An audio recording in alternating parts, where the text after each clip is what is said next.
इस वीडियो में हम आपको फिडॉप स्ट्रेट आर्म स्टिचिंग मशीन की सारी टेक्नोलॉजी के बारे में बताएं, टेक्नोलॉजीज़ और इसके सारे पार्ट्स और उन पार्ट्स के क्या काम होते हैं, क्या फंक्शंस होते हैं, सारा कुछ डिटेल से आपको बताएंगे। तो बने रहिए हमारे इस वीडियो में मेरा कि हमारे चैनल को कारीगर इंडिया को सब्सक्राइब करें। अगर वीडियो पसंद आता है तो लाइक करें, शेयर करें और हमें सपोर्ट जरूर करें। सेम मशीन मार्केट में 65,000 के आसपास उपलब्ध है। हेड है, इंजन है, ये आप बॉडी देख सकते हैं। उसके बाद में ये हमारा मशीन का काफ़ी चौड़ा और मोटा पटरा है जो कि प्लेटफॉर्म का काम करता है। और उसके नीचे आप ये देख सकते हैं स्टैंड है। पूरे इस स्टैंड में 4 पिलर है। ये हमारा स्टैंड हो गया।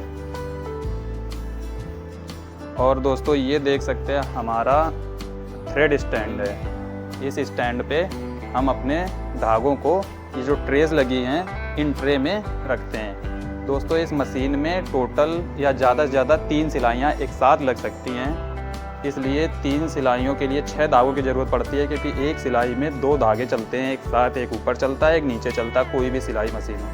तो इसमें सिलाई मशीन में 3 सिलाइयाँ देने के लिए 6 धागे लगते हैं। 6 धागों के लिए अलग अलग 3 ट्रे हैं। 3 ट्रे साइड में है और ये 3 ट्रे फ्रंट में है।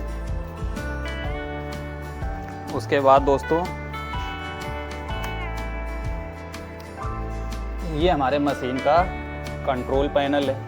इसमें 4 बटनें लगी हुई हैं और एक छोटी सी स्क्रीन लगी हुई है। ये हमारा मेन स्विच है।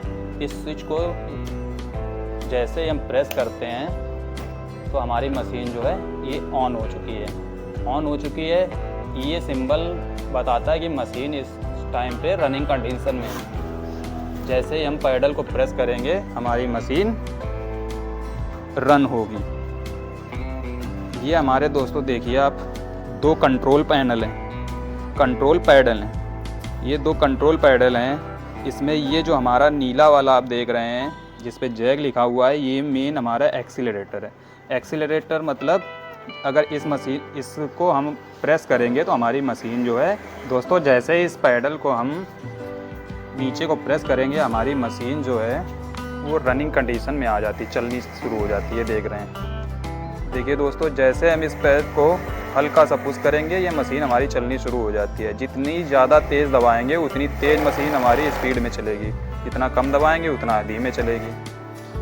और उसके बाद में ये दूसरा हमारा पैडल है, ये प्रेशर बूट को उठाने के लिए, वो हमारा ये फोल्डर। दोस्तों ये आप ध्यान से देखिए, पतली पत्ती से बना हुआ हमारा ये फोल्डर है। इस फोल्डर में ही हमारा कपड़ा चलता है। इस फोल्डर से ही हम दोनों तरफ से कपड़ा लगाते हैं और हमारा सिलाई होना शुरुआत हो जाती है। इसके बाद में दोस्तों देखिए हमारी इस प्रेजेंट टाइम पे 2 सिलाइयों पे हमारी मशीन सेट है। 2 सिलाइयों पर मशीन सेट है, इसलिए हमारे पास 2 निडल इसमें लगी हुई हैं और 2 धागे अलग अलग निडल में पड़े हुए हैं। इन्हीं से हमारी सिलाइयाँ होती हैं। धागा डालने का आप रास्ता देख सकते हैं। उसके बाद में हमारे ये ऊपर के धागे देखिए फ्रंट वाली सामने वाली ट्रे पे रखे हुए हैं, जो कि ऊपर से इन हैंगर के थ्रू आके इस प्लेट से निकल के ये हमारे कंट्रोलर लगे हुए हैं, प्रेशर। इन प्रेशर से, कंट्रोलर से हमारा जो धागा है इनके pressure, under pressure through pass होता है, जिससे हमारा धागा जो है कंट्रोल में ज़रूरत के हिसाब से मशीन फीड करती है और प्रॉपर सिलाई देती है। और उसके बाद आप देखिए हमारा नीचे के धागों की ट्रे लगी हुई हैं। इसमें ये हैंगर से धागा हो के ऊपर से हैंगर से आके इस प्लेट में आता है। इस प्लेट के थ्रू ये हमारे पाइप्स लगे हैं, पाइप के थ्रू अंदर आके ये देखिए इन रास्तों से होते हुए ये हमारे इन धागों के लिए प्रेशर लगे हुए हैं। ये कंट्रोलर है, इनसे धागा कंट्रोल में एक प्रेशर के साथ में थ्रू पास होता है और पास होने के बाद में ये बॉडी को पार करके इन गाइड में जाता है। इन गाइड को थ्रू यहाँ आके और हमारा धागा जो है उसके बाद में दोस्तों ये देखिए, ये हमारे लूपर लगे हुए हैं। लूपर से टाई को एक चेन स्टिच तैयार करते हैं। जो हमारे सिलाई की बुटीक होती हैं, छोटी छोटी सिलाई की दुकानें होती हैं जिन पे सिविल का काम होता है, 1 2 4 5 6 ड्रेस ज़्यादा से ज़्यादा एक बार में बनती हैं एक कस्टमर की। लेकिन यहाँ पे ऐसा नहीं होता। ये हमारी जो फिडाओ मशीनरी इंडस्ट्रियल यूज़ के लिए होती है। बड़े बड़े फैक्ट्रियों में, सिलाई की कंपनियों में, एक्सपोर्ट कंपनियों में या बड़े बड़े कारखानों में, छोटे कारखानों में ही इन मशीनों को आप देख सकते हैं। बहुत ही हैवी ड्यूटी मशीन होती है। पूरे दिन में सैकड़ों पीस इस मशीन से तैयार होते हैं। ये हमारी मेन केबल है। इस केबल के थ्रू करंट हमारा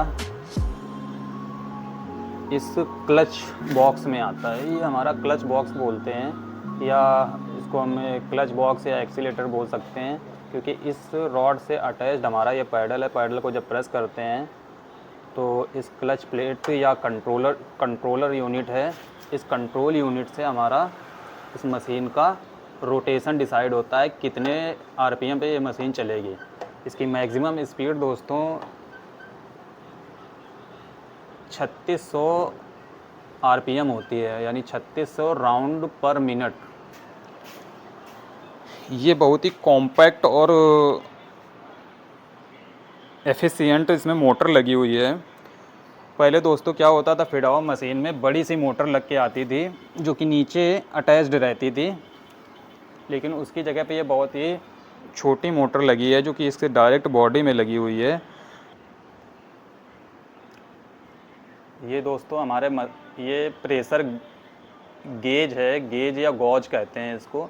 इसको अगर हम टाइट करेंगे तो हमारे इस बूट का प्रेशर है वो इंक्रीज़ हो जाएगा, बढ़ जाएगा। अगर इसको हम लूज़ करेंगे, इसको हम लूज़ तो साथियों चलो ये आपको बताते हैं इसकी डिस्प्ले सेटिंग।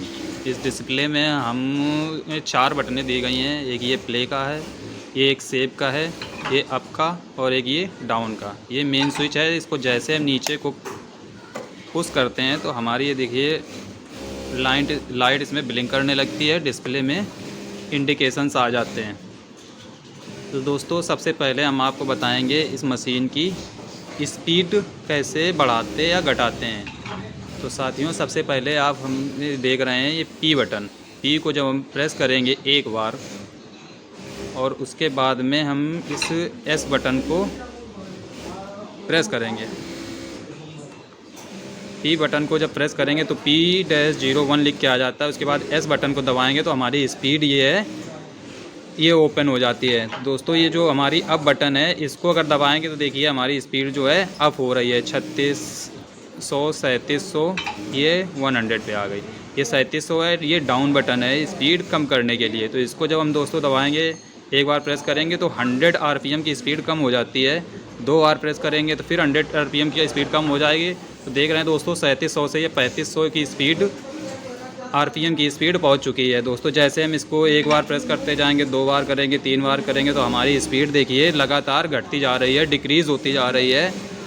अब दोस्तों जैसे हमारा 2300 आरपीएम 2200 आरपीएम आ चुका है, इसको हमें इंक्रीज़ करना है, इसकी स्पीड बढ़ानी है। तो स्पीड दोस्तों देखिए 2300, 2400, 2500, 2600, 2700, 2800, 2900, 31, 32, 33, 34, 3500 पे अगर हमें चलाना है तो 3500 पे ला के हमें एस बटन को इसमें एक बार प्रेस करना है। इसका मतलब हो जाता है कि अब 3500 आरपीएम की स्पीड हमारी इस मशीन में सेव हो चुकी है। दोस्तों 3500 की स्पीड सेव हो चुकी है। ये हमारा स्पीड घटाने और बढ़ाने का मैकेनिज़्म था। अब आगे चलिए दोस्तों हम बताते हैं। ये एक बटन देख रहे हैं दोस्तों, इस बटन को जैसे हम प्रेस करते हैं तो हमारी नीडल की पोजीशन इस बटन से डिसाइड होती है।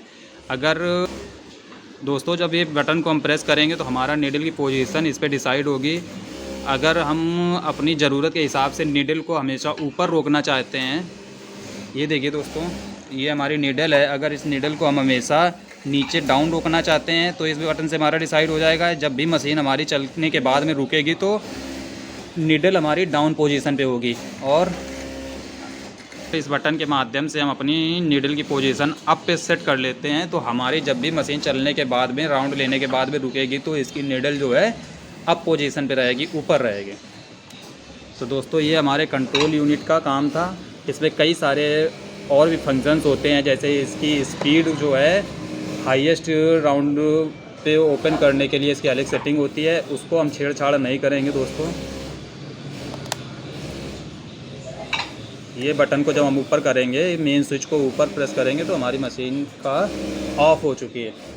सिलाई को छोटा या बड़ा करने के लिए दोस्तों हमें क्या सेटिंग करनी होती है, चलिए वो बताते हैं। सबसे पहले आप देख सकते हैं दोस्तों, अगर हमें अपने टाँके की लंबाई छोटी करनी है या बड़ी करनी है तो हमारे लिए ये एक बटन दिया गया है। जब हम अपने ये मेन बड़े वाले ढक्कन को खोलेंगे तो उसके अंदर आप ये देख सकते हैं, ये हमारा एक बटन लगा।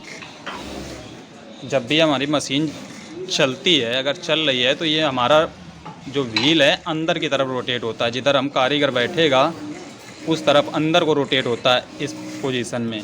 या सामने से देखेंगे तो ये हमारा व्हील जो है दोस्तों एंटी क्लॉकवाइज चल रहा है। ये जब एंटी क्लॉकवाइज चलेगा तो हमारी मशीन जो है सीधी चल रही है।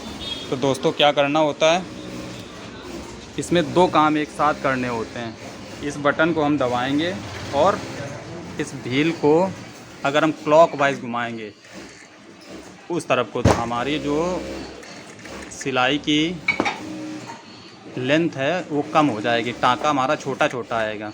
और दूसरे नंबर पे अगर इस बटन को दबा के हम इस व्हील को, पहिए को एंटी क्लॉकवाइज या अपनी तरफ घुमाएंगे बाईं तरफ, तो हमारी सिलाई बड़ी हो जाएगी, टाँके बड़े बड़े आएंगे। बटन और व्हील को एक साथ ऑपरेट करना, बटन दबानी, व्हील घुमाना है।